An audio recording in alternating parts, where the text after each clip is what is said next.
Hi everybody, this is Lynn from Creative Concept Crafts with this week's release, and it's a bundle of Enveloboxes.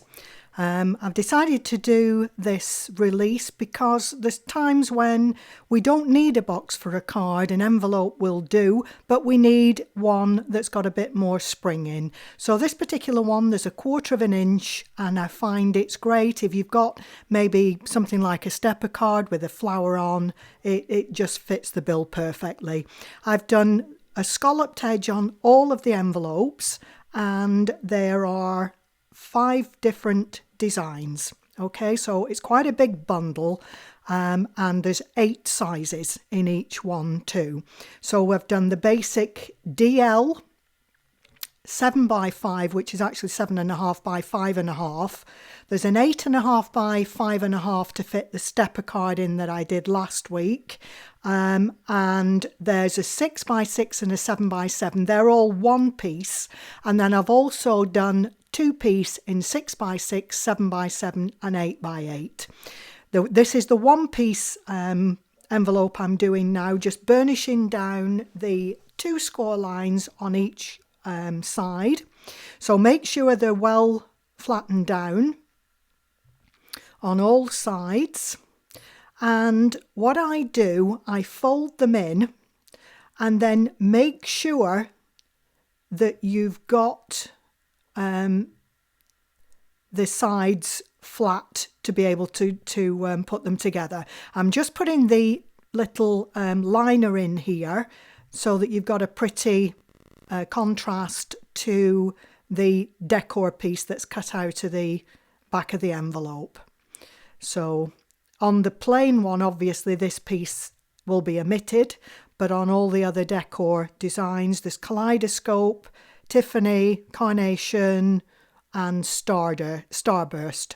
So there's 4 different designs plus just the plain scallop, and like I said, in the 8 different sizes. So just burnish down, and then like I said, what I do here, fold the 2 side pieces in, and I've just used two rulers back to back, and that gives me the 1/4 inch depth so that I can get a nice clean firm seal on the corners. So what I'm doing here, just push in the rulers into the corner till you get it square, and I'm just going to put a little pencil line just where that's meeting the bottom piece. I'm going to do the same on both sides. Make sure it's squared up in the corner and down the side, and then just put a pencil line, and then you know where you're gluing.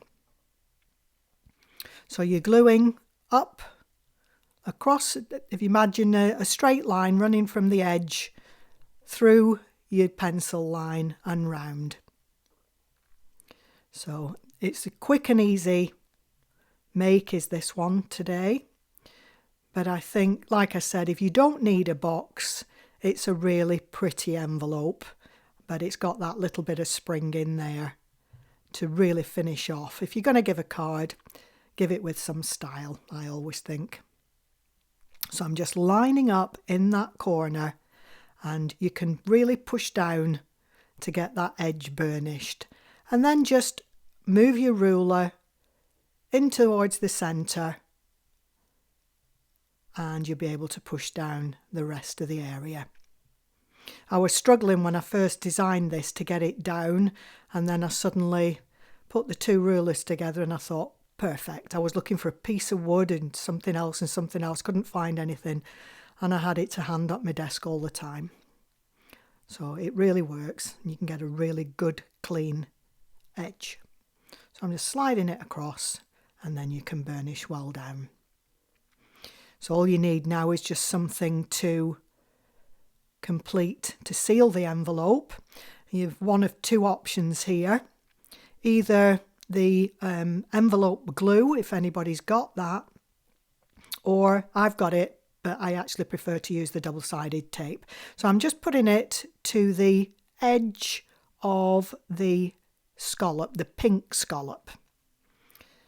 So just a little bit on each side, roughly down to where the liner is, and burnish down once you've got it in position.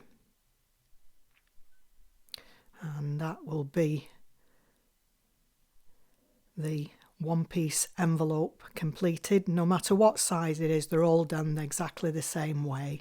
So there's the one-piece envelope, and that's the Tiffany design on this one. And now we're going to move on to a two-piece envelope. This is the only envelope you'll be able to make in the 8x8 size. The 12x12 just isn't big enough, I'm afraid. The 7x7 is at its limit.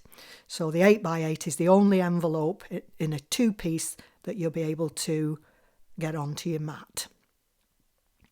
So again, I've burnished the corners,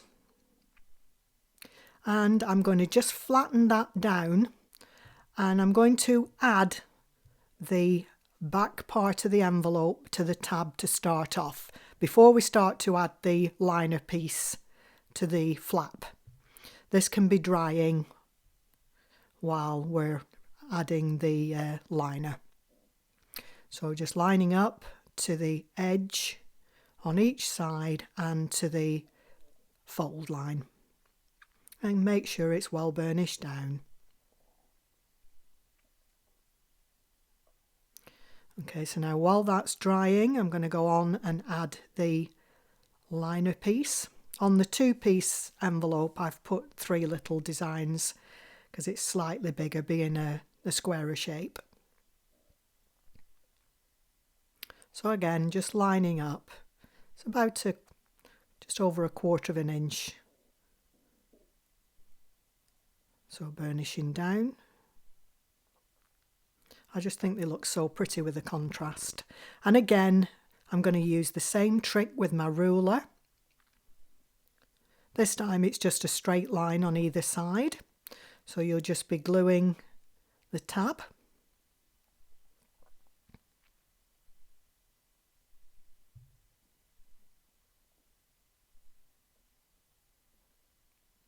So all the way. And just fold up the edge. Again, getting the ruler snug into the corner so that you get a nice clean finish. Once that side's been well pushed down, just flip the rulers across to the other corner.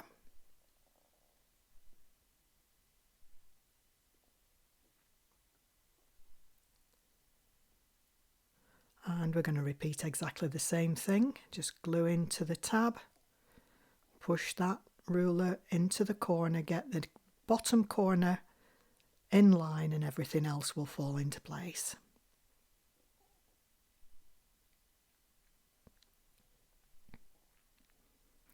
So that's the envelope completed at that point.